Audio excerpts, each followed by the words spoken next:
অপৰাধীৰ ৰম্যভূমিত পৰিণত গুৱাহাটী কেন্দ্ৰীয় কাৰাগাৰ।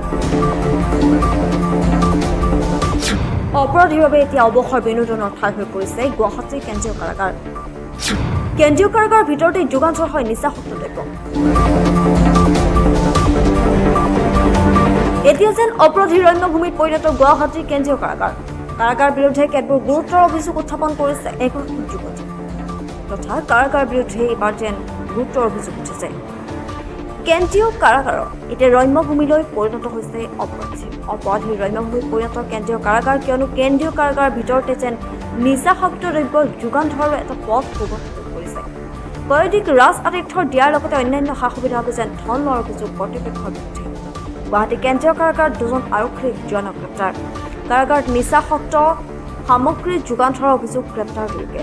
2জন জোৱান কংকন বৰা আৰু দেৱজিৎ দাসক গ্ৰেপ্তাৰ কৰা হৈছে। কাৰাগাৰ কৰ্তৃপক্ষই দিয়া এজাহাৰ ভিত্তিতে গ্ৰেপ্তাৰ কৰে বশিষ্ঠ আৰক্ষীয়ে। 2জন জোৱানৰ পৰা উদ্ধাৰ কৰা হৈছে গাঞ্জা।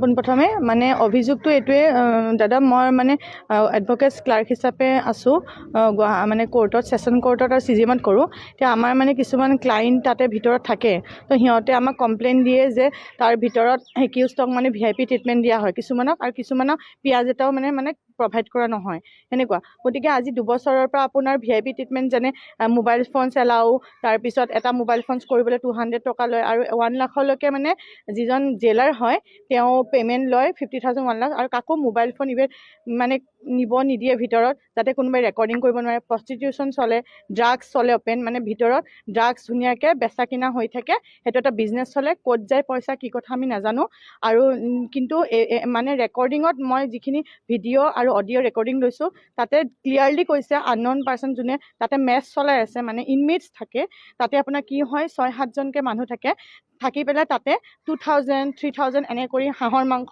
চিকেন, মানে আমাতকৈও বেছি ভালকৈ তেওঁলোকে লাইফ ষ্টাইল কৰি আছে। যেনেকৈ মানে কনভিকশ্যন হোৱাৰ পিছত মানুহবিলাক যে এটা উপলব্ধি কৰিব লাগে, হয়নে? উপলব্ধি তাতে সেইটো একো নাই। তেওঁলোকক VIP ট্ৰিটমেণ্টৰ গোটেইখিনি ফেচিলিটিজ দি গুৱাহাটী নিচিনা চেণ্ট্ৰেল জেলত ৰখা হৈছে, য'ত নেকি মানে মানুহক কিছুমান ছোৱালী মানুহে কয় যে ছোৱালীখিনিক একো নিদিয়ে, ছোৱালীখিনিক কিবা এটাও নিদিয়ে, নেপকিনছো নিদিয়ে, একো নিদিয়ে, তেল এটাও নিদিয়ে।